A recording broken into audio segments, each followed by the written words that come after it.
Nets both at 3-1, meaning they have a 1 in 3 chance of winning, or a 33 and a third percent chance of winning. The Bucks are at 9-1, again, meaning they have a 1 in 9 chance of winning. The Warriors are at 10-1.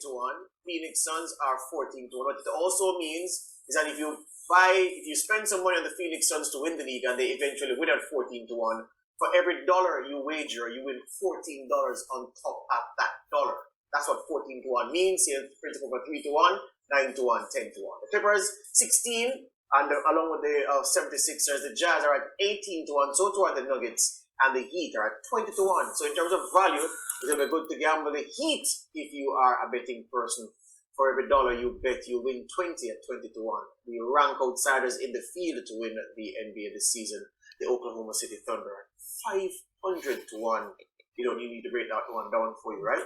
For every dollar you wager, you win 500 if the OKC Thunder land the title. Now, in case you've been under a rock, in a cave, inside a volcano, Kyrie Irving has been sidelined by the Nets top brass. The 29-year-old has not taken the COVID-19 vaccine and as such has been instructed by Nets management to stay away from the team until he does so.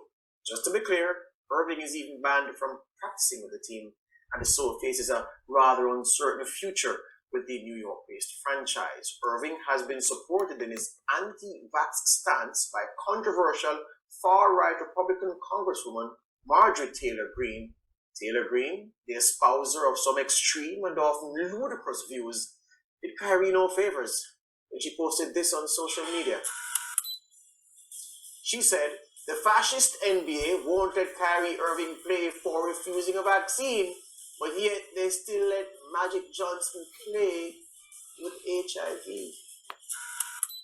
Now, Taylor Greene is the kind of woman who always looks for a patch of limelight to stand in, and the Kyrie Irving situation has given her an opportunity to so do. Well, let that all sink in, right? Kyrie causing chaos for the Nets, an extremist Republican Congresswoman supporting Kyrie and his anti-vax stance, and, the Lakers losing all 6 preseason games.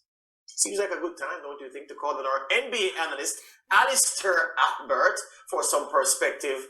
And we hear that he may be pressed into service by the Brooklyn Nets at point guard, given the problems that Kyrie has caused for himself.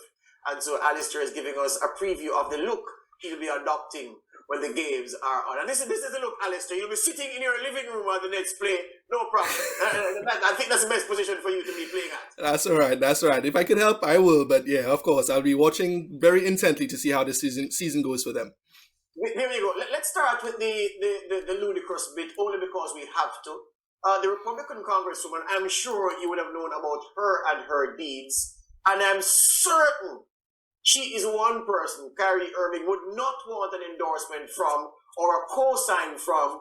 But she has not only co-signed Alister, she's taken over the whole autograph signing ceremony and has gone the whole hog in putting her views out there and comparing this situation to what happened to Magic Johnson. It's absolutely crazy. When your basketball producer contacted me this morning and told me, well, we have this appearance coming on tonight to discuss basketball and Kyrie and everything, I was like, oh gosh, Kyrie again. He's been the topic of the week. The Brooklyn Nets have been the topic of the week. And, it's going to be really difficult to try to talk about this topic because it's been so controversial for so many people. And then towards the end of the conversation, he mentioned this comment that was made by Miss Taylor Greene. And I hadn't even heard it yet. So he sent me the link for me to go check it out. And when I read the article on it, I was absolutely gobsmacked by, what kind of association she was trying to make, bringing Magic Johnson back into the conversation about playing and not being sat whilst he had HIV and everything. It's just she having an agenda. And I think, when you read the rest of the article and you see, some of the comments that she's made about Nancy Pelosi, assassinations, I'm sure she was probably part of the whole Stop the Steal thing. And of course, I don't want to get political and I'm not going to put that sort of thing out there. But, it's just crazy what was being said. And it, like you said, it does carry no favors And because of his stance that he's taken, I think if you just take it in isolation for what he's saying, I need some more time. No one should be rushing me to take this vaccine. He has a right to do that. I think most people need to acknowledge that he does have a right to decide whether or not he wants to take the vaccine and take it at the pace that he wants to. But when you're thinking about trying to put a team together that would compete in the NBA season, being the top favorites, by the bookies and everyone to win the championship this year, and everything else, it's like, man, you're letting your team down. And the thing is, Kyrie Irving makes this even more difficult on himself because he has a pattern and he's shown a history of behavior that has taken him away from the team. And most people say availability is the best skill that you could have in a basketball game, being there for your team and being on the court. And right now he's putting himself in a position where he's not there for the team, and maybe me having to come in and step in and play for them. Alister, there was an outdoor practice session that the Nets had for the benefit of the fans a few days ago. Kyrie appeared there. The bonhomie with him and his teammates looked strong, looked authentic. He appeared happy. He was in a mask. The rest of them were maskless. He was in a mask going through his routine. Consider that, and consider that not every state is like, not every city is like San Francisco or New York, who have the kind of mask mandate that is causing the Nets to require all their players to be vaccinated in order to play in home games. And of course, in California, the situation is the same. So it is that Kyrie could have played away games with the Nets in places not in that part of California. And also he could practice with the team in a mask. All those things were on the table, and perhaps the team could have said, you know what, let's go the whole extent and try to facilitate him as best as possible, even if we think it's ridiculous. So I'm saying all of that to say they could have had him as a man, not activated for home games, practicing with the team in a mask and sanitized and everything else, and traveling to away games, but they chose not to. Yes. They chose to tell him from straight up, the riot act was read, stay away until you make up your mind on vaccination. Do you think that was the right decision, given they had another out that they chose not to take? Absolutely. I think the Nets did the absolute right thing, because as we saw with last season and any season in basketball is concerned, chemistry is a major factor for teams trying to compete. You need to have all your guys in as much as possible, playing together, practicing together, and doing as much as they can to kind of gain a rhythm as the season progresses, as they move into the playoffs and try to compete for that championship. Now, of course, he said in his IG Live, when he came out and said he wanted to speak his piece and speak for himself, he said, when the season was about to start, there was no problems about it. He was promised that, certain exceptions would be made. He'd be able to do what he needs to do. He doesn't need to be vaccinated.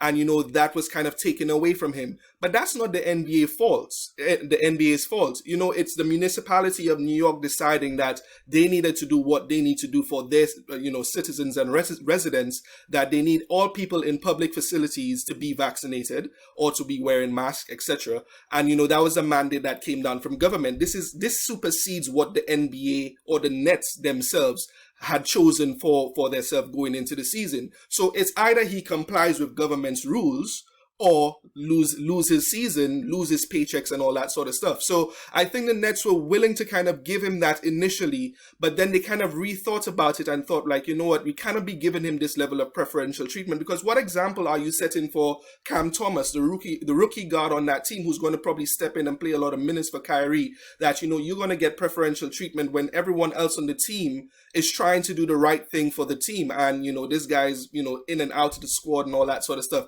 And yes, there's seniority and experience, and he's won a championship, and, the guys who've been there kind of get preferential treatment. But, as a team progresses, they need that camaraderie, they need that rhythm, and, guys playing together throughout a whole season. And I think the Nets did the right thing. And I think really what that does, it highlights a level of frustration that the Nets have with Kyrie as well. So, him taking all the time off that he has before and everything, I think that's them just putting their foot down and saying, listen, you have to be here or not, you're not going to be here. Right, and Alister, you made the example of, players within the Brooklyn Nets team that would be looking up to Kyrie Irving. Mm-hmm. When we think about NBA and we think about NBA stars, and Kyrie Irving is somebody that comes into the discussion because we know what he's capable of doing and whatnot. Mm-hmm. So you spoke about the example within the camp. I'm going to make the picture a bit bigger. And the people that support the NBA, just the average man on the street who is also very hesitant to take the vaccine and looks up to Kyrie Irving, supports the Brooklyn Nets, and then has one of his heroes talking about this. How does this, stain just the NBA brand on the whole if they allow him to go ahead and do his own thing? The NBA, of course, has a PR element to it. It's entertainment, but of course they're very conscious about their, how they're viewed overseas, locally, and everything. And of course, that's not the kind of message that they want sending out. They want to appear unified, behind the logo, behind the 75th anniversary of this, league coming together, to bring us another remarkable season. They want everyone to walk in lockstep and kind of singing off the same hymn sheet. Now, of course, that won't happen. Everyone has their own decisions and everything to make. But, it's one of those situations that you have to expect that you'll deal with. Not everyone is going to make the same decisions on how, they want to approach this vaccine situation. The problem that I have with Kyrie Irving in this whole situation is he hasn't been really clear. And I think that's kind of been said a few times with other analysts and other shows and everything. He's spoken and he's kind of been round the houses in terms of, what's his message. He's trying to speak for the voiceless and kind of use his platform and all that sort of stuff. But he hasn't really been very clear. If Kyrie came out and say, you know what, I'm anti-vax, which he did say. I'm not anti-vax. I am pro-vaccine or whatever, but I just need some time. I just need to, just see what's going on, see how people are being affected by the vaccine or not, and kind of make my decision based on that, and then when I feel ready and comfortable to take the vaccine, I'll go ahead and take it. I think that would have been received a lot better. What Kyrie is suffering from as well is he is fair message, wrong messenger. And again, because like I said, his history has come back to haunt him here because he's been in situations where he's just taken time off from the team and not said anything. He's when he was with the Celtics, he was a bit disparaging to the young players, Jaylen Brown and Jason Tatum at the time whilst he was there. And, he has this aura about superiority about him that just comes off really wrong. And I think, all of these sorts of things in terms of him being a role model and being a star, like you mentioned, Mariah, to the league, he hasn't been able to show a very clear voice as to what he's trying to get out of this whole, holdout that he's doing. And yes, he's trying to be clear and say, well, I'm not taking the vaccine or I'm not comfortable or whatever, but he's doing it in a very weird way, not a very strategic way. And it's just affecting him, the Nets, and the NBA by extension. Right, and speaking about Clay, as we get ready to wrap, one thing he was clear about is he's not going to end his career like this. And yeah, he would be dumb if he does that. But again, that leaves open the door that maybe he will take the vaccine, because if you do want to come back and play, what the NBA and the government have said is you need to be vaccinated. So I suppose that means that he will come back at some point when he feels comfortable. And again, that's fair because people have to make their own decisions and take their own time with this vaccine. It hasn't been a very controversial thing. And, fair play to anyone who decides that, they're not ready to take it yet. But if you do decide to do it for the right reasons, etc. And hopefully it means, like he said, he's not going to retire. Hopefully no one forces him to retire because of this. And hopefully he feels comfortable, because I think the league is really looking forward to seeing the Brooklyn Nets go out and try to win a championship this year. Try to see if they could dethrone Milwaukee as the champions in the East and going forward for the chip this year. Yeah, the only good thing for Kyrie being out is that Alister Albert gets to get in, maybe 10 minutes per night.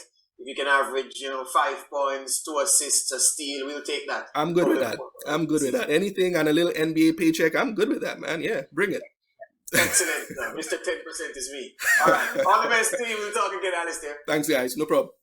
Yeah, Whittaker, your views on this issue on Kyrie Irving? Yeah, I was trying to read into what James Harden and Kevin Durant said this week, because both of them were asked about it and both said they hadn't spoken to him since the Nets announced that they would not permit him to be a part-time player. And I was trying to read into, their own feelings. Obviously, they wouldn't tell the press everything that they feel deep inside. But one of the things Durant said was, what's being mad with him gonna do? How is that gonna help the situation? So I think the issue here is his teammates and how they feel. The Nets have already made a decision about where they stand with him.